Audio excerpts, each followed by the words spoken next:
The first press conference this evening. Lads, delighted to have you along here in Java. Gavin, 5 weeks on from your appointment? First of all, how are you settling into your new role? Yeah, it's been a hectic 5 weeks, to be honest. I suppose I still had my duties here in Louth to carry out in terms of the academies and one thing and another. So the summer's actually busy here with the young lads off in their academy. So I had to fulfil that commitment, and I also had another commitment in Derry with Margaret Felt. So it's a bang wallop in the middle of the club championship as well. So yeah, and then trying to put a management team together, and with great collaboration with the county board here with Sean and Francie and Aidan and Stephen, and we didn't want to rush at anything. We wanted to get it right and take our time with it. So yeah, it's been a lot of work, and tied into that, I have a young boy at the house of 7, young Niall, and he's starting his journey as well in football, and I'm trying to get to see him playing on the Saturday morning or whatever. And he's also a staunch Liverpool supporter, and I'm trying to rush home at night and Monday as a house is rocking if I'm not in the house when Liverpool's playing. So yeah, look, the last 5 weeks it's been tough but enjoyable at the same time, Yeah, and you have this man obviously beside you. He's stepping up from coach to assistant manager. Ronan O'Neill is coming in as one of your backroom team. Ronan, obviously a man that's highly respected, and obviously a Tyrone man as well.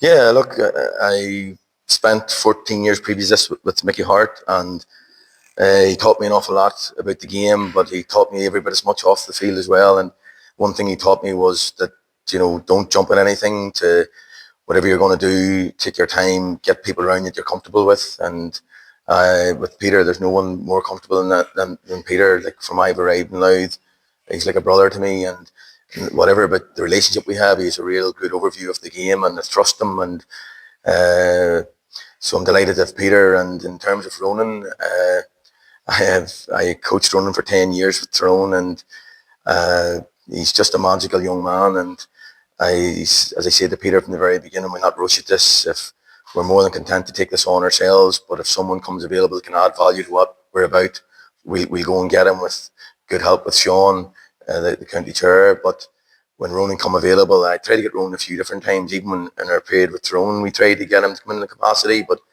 I'm absolutely delighted that he's on board with us. I know for sure what he's going to bring to the party, and it's a great place to be. There's a real comfort in it when you know what your team's about. And you'll see later on today, like, it's not a big management team, but everyone's got a role. There's clarity in the role, and I'm delighted with that. And I think there's no other place to be. So we're in a good place. So I'm good to be at this. It's great to be at this end of it rather than where we were 5 weeks ago. And in terms of the team that you've assembled, a couple of other personnel already appointed, do you intend adding more in the next few weeks, or is that it now? No, with Ronan over the line, we'll close the book on that. We're really, really comfortable with our team, with our medical team, with our doctor, with our S&C, with their stats. We'll speak later to Joyce and to Paddy. I'm in this game quite a while now with Mickey, and a good overview of where we want to go and how we're going to get there. And at this point, I'm delighted with what we have, and no, there'll be no more additions to what we have. I take it this was always an ambition of yours when you finished your playing career. You entered management as an assistant to Mickey, obviously for a few different roles. You've been involved here underage with Louth, but I suppose it was a personal ambition, was it, Gavin, to at some stage step up and become main manager on your own? I don't know if it's something that I like from an early age. I looked away down the road and think that I wanted to be an inter-county manager. I think it went through phases. That maybe subconsciously, like, even as a young boy growing up, I had an eye for the manager of a team. Even in the early 90s, let it be Pete McGrath or even Coleman or Brian McAniff. I always had a keen eye to look at the manager and see his body language and the demeanour that he had towards his player and how he could motivate them. And I know times have changed since then, but looking back, I subconsciously maybe had that thought. And yeah, the phases gone through as a coach with Mickey and with clubs and whatnot. And it's got to the stage now, probably the longest serving apprenticeship of all time, modern history. But it's time to step up and do my own thing and own my own work. So I'm happy that it's this point now. I know when you came in with Mickey, you were mentioning you nearly had to Google as to where Louth finished the previous season in the National League and the Championship. Very different now, of course, a few years on. You know the scene so well. You know all these players. You think that's now an advantage taking on this new role, that you know the scene so well? Yeah, it's almost like potential. Like, I do understand and have a good overview of the football now, let it be from the club scene or underage and the current team that's there.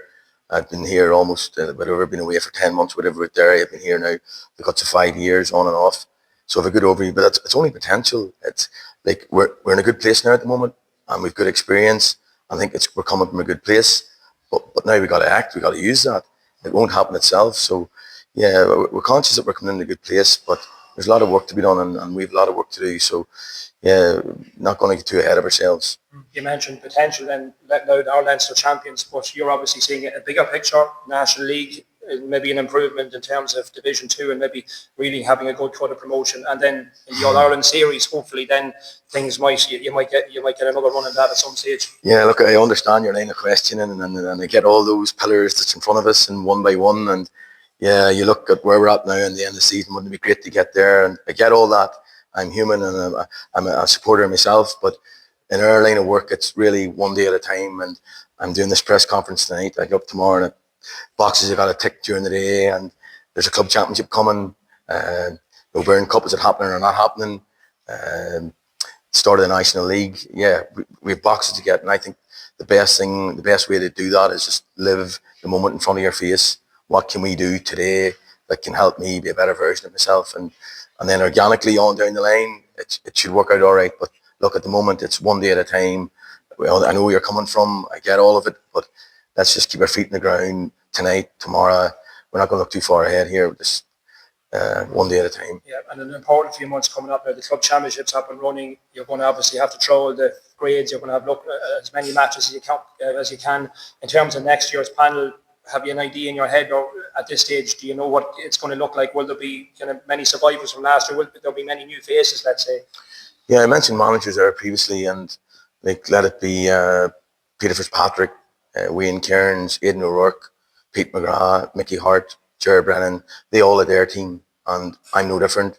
I want to build my team and my identity, and I want to make my mark in Louth football in my own merits. And I'm not saying that we're going to have 35 new faces. It could be quite the same faces, but with new metrics, with new ideas. And I want to build my own team. And of course, there's going to be new blood. And I think we're coming from a good place. And even in Tyrone, in the way that we did things, going down the divisions, like Cal McShane or Stephen O'Neill or Brian Dewar, played in Division 3, I believe that there's players out there that if they have the right desire and right will and they want to be a county player, will over the next number of weeks show us. And it's easy to spot. Talent's easy to spot. Will, desire's easy to spot. And if you've got it, you show us and we'll find you. And I've no doubt there's players out there that are willing to do what it takes to play for Louth. And if they're out there, we'll find them. And that's the message to all club players at the moment. The next few weeks it's going to be a shop window for them to prove themselves and maybe work themselves into your plans for next season. Absolutely. That's the name of the game that we're in. And I do understand that just the way the game has gone now, it's a bit levels, and it is very, very difficult to jump from, level 2 to level 8 or whatever if you're not in the system. But there's always those golden nuggets out there. They're small, but if you're out there, we'll find you. And yeah, look, we're in a great place here. Make no mistake about it, with our academies and our under 20s and our minors. But it's only potential. That's all it is. We know that famous statement about potential. We've got to fulfill that, and the best way to fulfill that is keep your feet in the ground and one day at a time. And we have a vision of where we want to go, and yeah, we're looking forward to that challenge. You mentioned the O'Byrne Cup, no clarity as to whether that's going to be taking place in January. Andy Moore and Mayo has already said he'd like to see the winter competitions return. What's your own view, and would you like that lead in as a new manager even into the National League? Well, if I was coaching or managing in Ulster, it'd be an easy answer, and it would be yes, because the McKenna Cup is so competitive. Every team puts out their best players available to them on the night. Now, I don't know if that's the case here in Leinster with the O'Byrne Cup.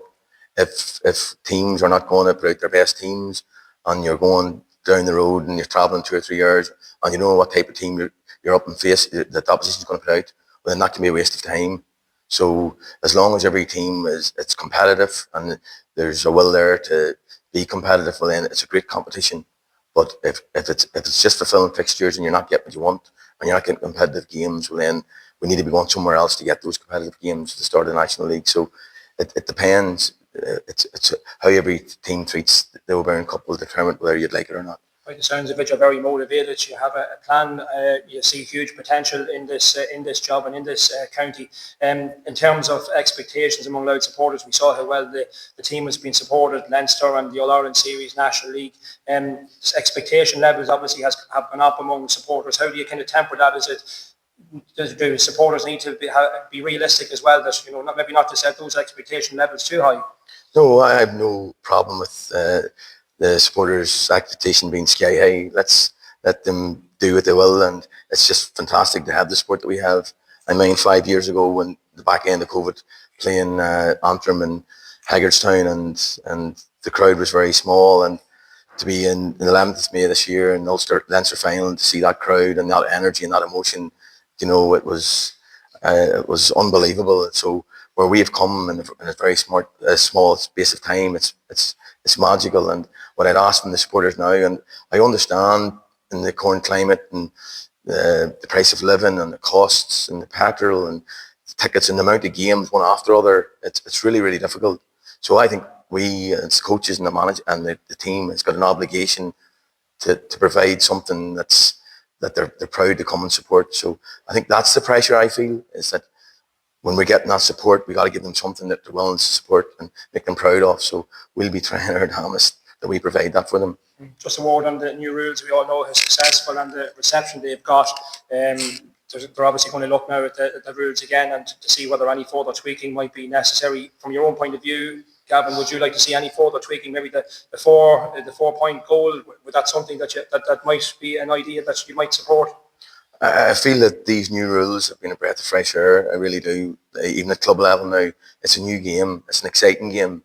And like even here on Monday night, the Clans against Kilkerley, there was a 9-point lead for Kilkerley at half time, and the Clans were able to turn it around. Like 9 points isn't what it used to be in our money 2 years ago or last year. So it's a new game. What I like now is, and I'm not sure it'll happen, but I'd like them to let the game breathe now and just leave the game the way that it is, and maybe no rule changes for a period of time and see how it pans out. I think we're in a really good place. I don't know why we need to jump at a 4-pointer or a 1-pointer for a free or all these stipulations they're talking about. I think let the game breathe. I think we're in a really good place. We have a really good product now. Let it breathe. Well, you would have come in the last year under Gavin and Mickey. Your new position now, you must be really looking forward to it. Absolutely, Colin. When Gavin rang me in late September, October 2022, I probably couldn't have foreseen the journey over the last 3 years. So to have worked under Gavin and Mickey, and then the last 2 years culminating in the Leinster win, it's been fantastic. What I've learned under this man here about the game and how he looks at the game and how he coaches, he just brings an energy. And when you came calling about the job this year, you wouldn't give it a second thought. It was an easy decision on your behalf. Absolutely. And I suppose now I've been living in Louth 13 years, teaching in Ballapoost at 20, so probably part of the furniture now, and I have a good grasp of the club scene and would have coached teams in Louth, Hunterstown, and just was involved in a small role last year with Mattock. So yeah, I would have a good grasp of the club scene, and yeah, I'm just really excited about the next 3 years. It must have been hugely, I suppose, exciting for you to be involved, particularly the season just gone.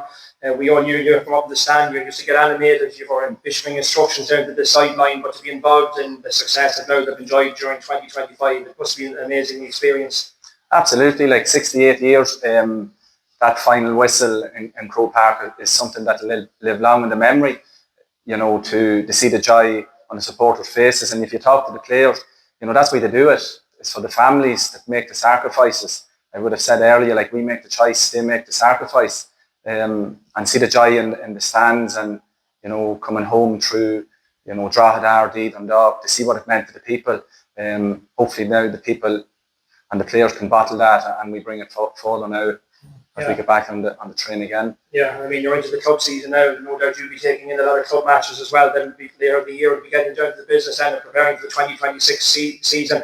The mindset, how is that going to play into it now? The lads are Leinster champions. Does that change much in terms of psychologically wise and the mindset? Yeah, just in the club scene, I would have the last couple of weekends would have seen some of the junior intermediate games, and some players have impressed. So we're just hoping that they can carry that consistency over the next few games as well, so that we know, that the calibre when we make that call, that he's ready to make that commitment. Being Leinster champions, obviously now going into Leinster and maybe going into the Division 2, there's a target on your back to that degree. But as Gavin alluded to, we have a lot of work to do, and it's important now that we bring those 20s through that have been successful under Fergal Reel. The players are there at present. It's up to us now to try and bridge the gap and go to another level. Yeah, you mentioned that target on your back. Obviously, Division 2 next year, Meath are probably going to be stronger on the back of their All-Ireland run. You have Kildare coming up. You have Offaly, obviously, Division 2 as well. Dublin will probably get a kick now with Ger Brennan as the new manager. So it's, on the face of it, it's not going to be, nothing's going to come easy. Absolutely, and it probably makes your job a wee bit easier in terms of the narratives, because we'll be playing Tyrone, we'll be playing Offaly, obviously, with Mickey and Derry. So look, there's tough games. We're under no illusion how difficult Division 2 is going to be. But that's what, as players, you need to be exposed to playing the top teams. That's where we want to be, and that's hopefully, when the season starts, we're ready to rock. How do you see your own role now evolving from being a coach of the team to assistant manager in terms of your exact role, or is it going to change much in that sense? I think, look, when it comes to the on-field and the content, there's no better man than this man beside me to lead it. Ronan O'Neill's in now, and you're always conscious we have in place. I think that whole team approach, that freshness that we're bringing in as well, hopefully will serve us well in the future. I mean, you're in the area, you're living, you're teaching in the area, Peter. You know the feel-good factor that has been around now. It's important now to keep that going and to harness it, and obviously an exciting time with the under 20 players coming through, and then off the field, the new stadium, of course, hopefully only around the corner as well. So it's an exciting time to be involved in that sense. I have 2 young children at home, and they've been brought on the journey as well. And to give them, the last 3 years, all they know is now being in Leinster finals. And that's the belief we want to create from that age, the nurturing the clubs through to the academies, and then hopefully for players that's capable of playing minor and 20s and then into the seniors. But that's our duty now, to make sure we harness all that and bring it to fruition. Okay, well, Peter Dooley, the best of luck in your new role, assistant manager, and Gavin Devlin, new Louth manager. Thanks indeed for joining us, and lads, the best of luck. Thank you. Thank you.